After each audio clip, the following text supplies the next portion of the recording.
कही तो हुआ अधिक लजाई माधव कत तोर करब बड़ाई माधव कत तोर करब बड़ाई उपमा तोहार कहब ककरा सो उपमा तोहार कहब ककरा सो कही तो हुआ अधिक लजाई माधव ई माधव ने ओ माधव बजा दियो सब गोटे माधव कत तोर करब बड़ाई माधव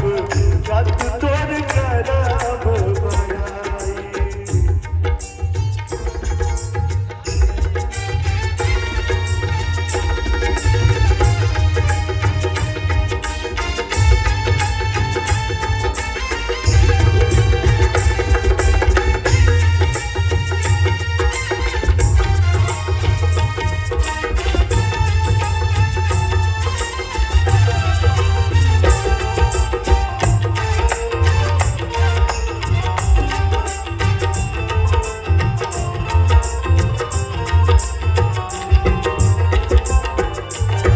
जो श्रीखंड चंदन अति दुर्लभ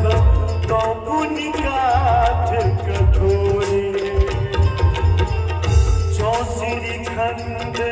चंदन अति दुर्लभ तो पुनि काठ कठोरी जो जगदीश निशाकर तो पुनि जो जगदीश निशाकर तो पुनि एक ही पाछी जोरे माधव कत तोर करब बड़ाई माधव कत तोर करब बड़ाई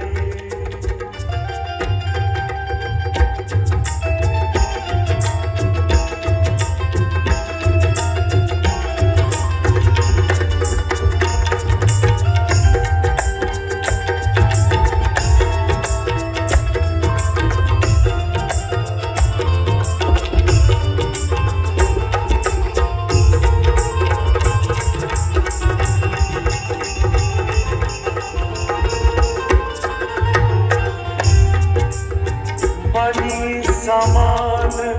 और नहीं दोसर ताकर पाथर नामे मणि समान और नहीं दोसर ताकर पाथर नामे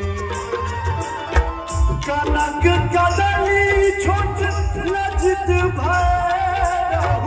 कनक कदली छोट लज्जित भैरव की कहु नामक नामे माधव कत तोर करब बड़ाई माधव कत तोर करब बड़ाई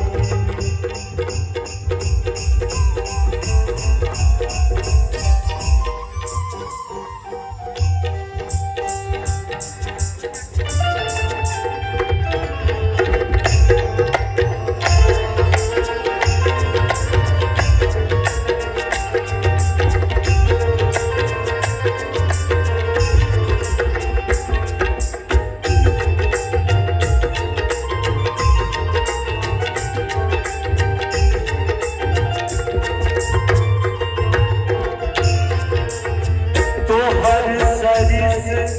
एक तोहे माधव मन होइछ अनुमानी तोहर सरिस एक तोहे माधव मन होइछ अनुमानी सजन जन सो नेह उचित सजन जन कभी भी जापति भाने माधव कत तोर करब बड़ाई